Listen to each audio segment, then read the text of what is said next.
Jaz vam bom predstavil portal Odprte objave. V bistvu to ima informacije o možnostih odprtih objav znanstvenih del v znanstvenih revijah. Pa kar začnimo. Najprej informacije o možnostih odprtih objav znanstvenih del v znanstvenih revijah glede na zahteve iz uredbe o izvajanju znanstveno-raziskovalnega dela v skladu z načeli odprte znanosti. Kar steče z jezika, ne?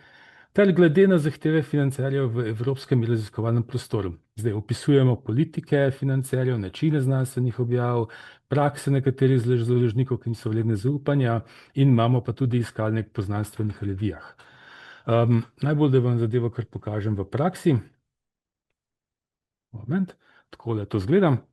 Prva stran je precej direktna, na levi strani na kratko opišemo, o čem se gre, na desni strani je pa direktna povezava do samega iskalnika in če recimo kliknem tu, pridem na navodila, kako iskalnik uporabiti. Če pa kliknem tukaj, pridem pa direktno v sam iskalnik. Tako. Pojdimo nazaj v predstavitev. Zdaj nekaj malega v uredbi o odprti znanosti. 3 členi nas zanimajo, samo uredbo pa najdete direktno na prvi strani tukaj. Zdaj, uredba ni vse. Uredba je sama po sebi en dokument, potem je uredba o spremembi uredbe, potem imamo še nekaj malega obrazložitve, ki so pripravili drugje, in sem spada še vse skupaj tudi zakon o znanstveno-raziskovalni in inovacijski dejavnosti. Potem je pa še Aris tudi povedal, kateri repozitoriji so za njih tisti, ki so primerni za oddajo del. No, o tem danes ne bomo toliko, ampak morate lih toliko vedeti, da je veliko v ozadju in smo poskusili te stvari razložiti na tem portalu. To smo naredili v tem jezičku. Najprej smo govorili o politikah, možnostih odprtega objavljanja, nezaupanju vrednih praksah, tako da je najbolj, da kar naredimo pregled. Najprej z uredbo. Zdaj, uredba določa obveznost zagotavljanja takojšnjega odprtega dostopa do vseh recenziranih znanstvenih objav, ki so sofinancirane iz javnih virov. Mislim, da je 50% ali več.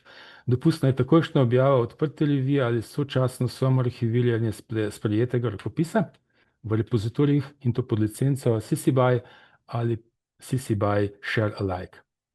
9. člen pravi o upravičenosti stroškov, se pravi stroški za zasiljenje člankov APC, to, kar moraš plačati za to, da članek pripravijo za objavo in dejansko objavijo na spletnih strani same revije.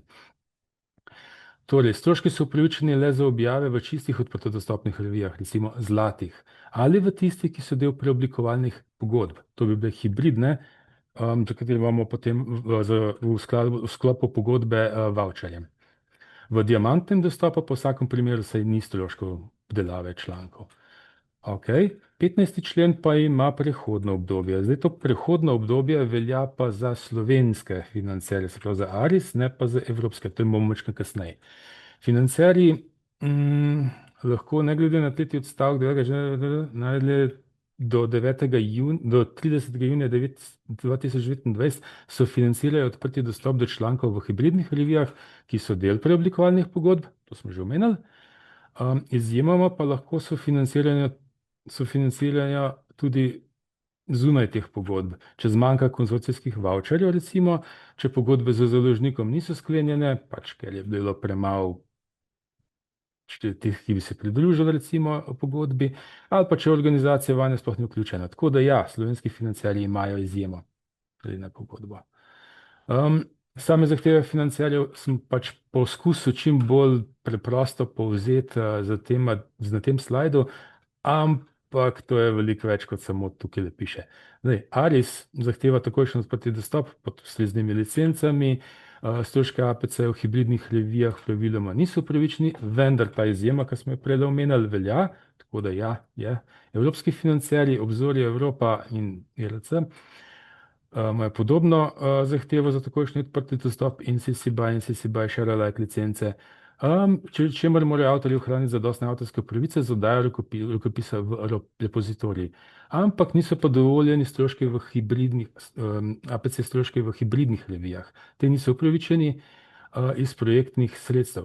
Zdaj, razen v primeru preoblikovalnih pogodb, kar pomeni, da so znotraj konzorcija pač sklenili pogodbo, imeli voucherje in te voucherje pa lahko pokoristiš, ker pač ni stroška na projekt. Ne?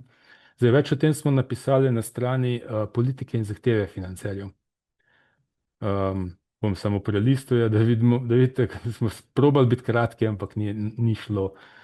Je veliko več teksta, kot bi človek pričakoval.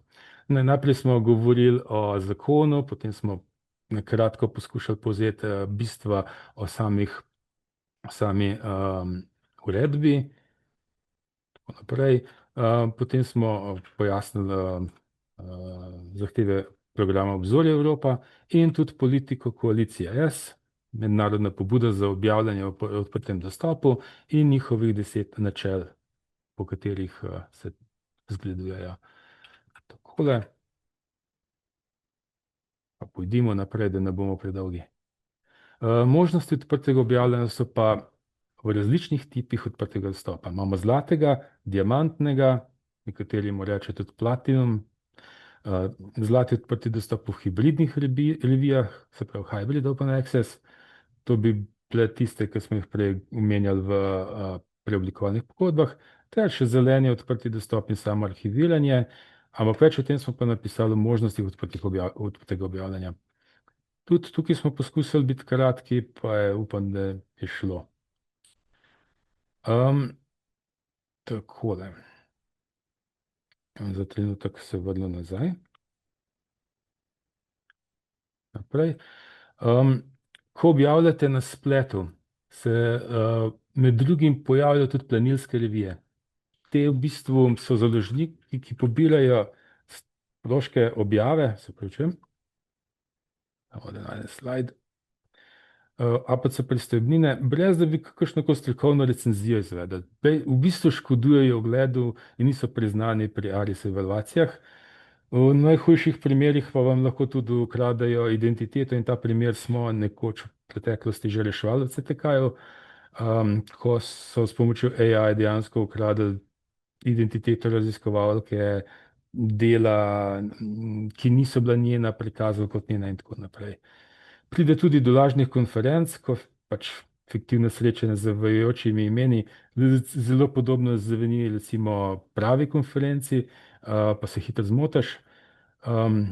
Zgolj organizirano z namenom pobiranja kotizacij, nobene znanstvene selekcije. Lahko prihaja do zavajajočih metrik, recimo Global Impact Factor, ki namerno ponašajo priznane indeksacije, recimo JCR in Scopus. In zdaj naš portal deluje kot nekakšen varnostni filter in centralna vstopna točka za slovenske raziskovalce, da jih obvaruje, koliko se le da pred takimi plenilskimi revijami, konferencami in tudi metrikami. Da mi vključimo revije, ki so del pogodb naših konzorcijev, se pravi COSAC pa Connect. Vključili smo pa tudi revije, ki so v sistemu Directory of Open Access Journals, DOAJ. Ampak več smo pa napisali o teh nezaupanja vrednih založniških praksah tudi na tej strani. Na koncu smo pa dodali še povezave do več orodij, ki vam še naprej lahko pomagajo pri identifikaciji stvari, ki vam v bistvu škodijo ali poskušajo zavajati. Takole. Vse to najdete v tem meniju v teh podstraneh. Se vrnimo za trenutek nazaj. Zdaj, iskalnik je pa tisto bistvo tega orodja, mislim, tega portala in vam omogoča iskanje znanstvenih revij. Tukaj piše preoblikovalnih pogodb, so pa tudi druge revije, zlate, diamantne, tudi neznane, ker ne veš točno, kakšen tip izhajanja imajo, ker na njihovi strani dejansko ne piše in tudi take smo označili. Bistvo, kar hočem povedati, pa je, da niso samo stvari, ki jih imamo naročene v Connectu ali v COSAC-u, ampak so pač celotne zaloge. Samo pač ustrezno označeno je, kje je kakšna ugodnost, kje je kak voucher, kje je kakšna specifična ugodnost do nekega datuma od te revije in tako naprej. Lahko iščete tudi po zlatih in diamantnih revijah, ki so večinoma v Directory of Open Access Journals, tiste, ki pa jih že imamo v samih konzorcijih, smo pa pač posebej označili, da so del teh konzorcijev in tudi kateri tip revije so. Na voljo so informacije o upravičenih uporabnikih in okvirno število vavčerjev za odprto objavo, ki so še na voljo. Takole. Bomo kasneje naredili direktno vajo, kako se kaj poišče. Zdaj, raziskovalcem pomaga ta iskalnik pri hitrem in varnem izboru mesta objave, se pravi, mora biti skladno z uredbo, preverja revija, zagotavlja takojšen sproti dostop brez embarga, mora biti pravilno licenciranje, se pravi CC BY, CC BY Share Alike, upravičenost stroškov, se pravi, indicira revija čisto odprto dostopna ali del konzorcijske preoblikovalnih pogodb in tako naprej. Pri tem nam je pomagal laboratorij profesor Milan Ojsterška, odprl za heterogene računalniške sisteme, tega se nikoli ne zapomnim. So nam bili zelo veliko pomoč, odlično smo sodelovali pri pripravi tega orodja in nastalo je pa tole, kar vam bom zdaj pokazal. Kliknemo na iskanje revije za objavo, se pojavi takle uvodni tekst na začetku in tudi opozorilo, da smo skrbno sestavljali podatke, ampak ne moramo biti pa čisto odgovorni za vsako podrobnost, ki se tukaj noter zbira. Zakaj? Ker je založnikov veliko in založniki imajo vsak svoj način označevanja, kakšne revije imajo, kakšne ugodnosti imajo in kakšen tip je, in nekateri so pač bolj ažurni glede tega, drugi pa znatno manj, kar pomeni, da je treba včasih prelistati vsako revijo posebej, pri nekaterih pa absolutno ne veš, kakšen tip revije to sploh je. Take smo posebej tudi označili. No, pa dajmo narediti vajo. Najprej bom naredil tole. Boste videli tudi navodila ob strani. Tole. Mislim, da se vidi. Se odrolamo dal. Jaz običajno, ko začnem z iskalnim terminom global v angleščini, evo ga, protipkam sem in ne bo ničesar drugega delati spremal, samo išči bom naredil. Takole smo dobili več rezultatov. Te stvari bomo še malo omejili. No, ko smo že ravno tukaj, dajmo pogledati te kartice. Naslov revije, njeni ISSN, način izhajanja, hibridno v tem primeru. Ok, prehit sem kliknil. Kakšne ugodnosti so in kdo je ponudnik. Na tem nivoju zdajle še nismo se povedali, kdo smo mi. Nismo povedali naše afiliacije in tudi našega financiranja še nismo povedali in ob strani tudi nismo ničesar še omejevali. To bomo pa zdaj na nadaljevanju naredili. Zdaj najprej bomo izbrali afiliacijo Univerze v Ljubljani. Se drugamo dal. Takole, Univerza v Ljubljani. Potem bomo pa še rekli, da smo financirani se strani ARIS-a, javno financiranje v Republiki Sloveniji. Zdaj zadetkov se je kar malo zmanjšal. Takole, imamo 4. Za vajo tukaj bomo pa še omejili ob strani samo na hibridne revije. Takole. In ja, 200 dejansko. Ena je hibridna, no, obe so hibridne, ampak ena ima neomejeno število vavčerjev, ena ima pa omejeno število vavčerjev. In ena ima tudi popust za objave v hibridnih revijah, potem, ker jih zmanjka. Kliknimo recimo prvo in se pojavi razširjena kartica v tej reviji, kjer izvemo poleg tega še v katerem konzorciju je. Tukaj ob strani so napisane stvari, kot so katerega financerja smo izbrali, katero afiliacijo in kontaktne informacije glede objavljanja v tej reviji, koga lahko kontaktirate. Tukaj jasno piše, da smo član tega konzorcija glede na mojo afiliacijo. ISSN, neomejeno število vavčerjev in ponudnik, pogoji objavljanja, na voljo neomejeno število, opombe pa tale že pač nima. Dajmo pa še ta drugo pogledati. Takole, ta druga je pa Journal of Head and Face Pain. Takole, smo tudi član tega konzorcija in tukaj pa ta pa ima opombo. Tako da te stvari smo poskusili vse zabeležiti. Tale številka tukaj pomeni, koliko je vseh vavčerjev, ker še nismo implementirali števca, ki avtomatsko odšteva, koliko jih še je na voljo. Se pravi, moramo dejansko klikniti na tale link, počakati in se pripeljemo na tabelo, kjer piše več o tem. Glede na to, kar berem, je na voljo še 89 voucherjev, toliko smo jih pa porabili, glede pa tudi razdeljenja po vsaki instituciji. Pa imate pa tukaj še potem dodatne informacije, recimo, zakaj je bilo kaj porabljen. To je pa, moment, ta del. Mislim, da je tle spod, ki sem jo skril. Se moram vrniti. Evo vas. Tako, to smo povedali, to smo tudi povedali. Vse, kar rabimo še vedeti, je, da se navrnemo nazaj na iskanje, pogledamo na tale gumb, sprožimo novo iskanje in se nam obrazec resetira. Tole.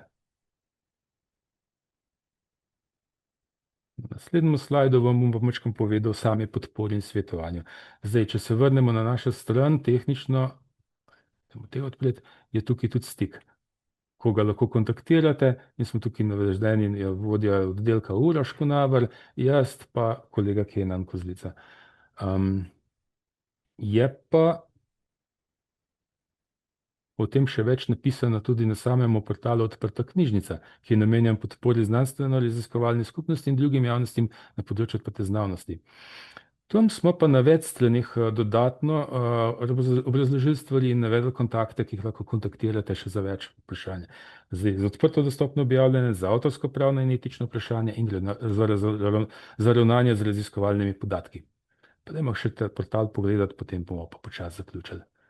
Na prvi strani lahko direktno kliknemo na odprto dostopno objavljanje, kjer še ponovno na kratko razložimo stvari, in od spodaj so tudi kontakti direktno na e-pošto ali s kontaktnim obrazcem in strokovne osebe pristojne za izvajanje podpore po posameznih ustanovah.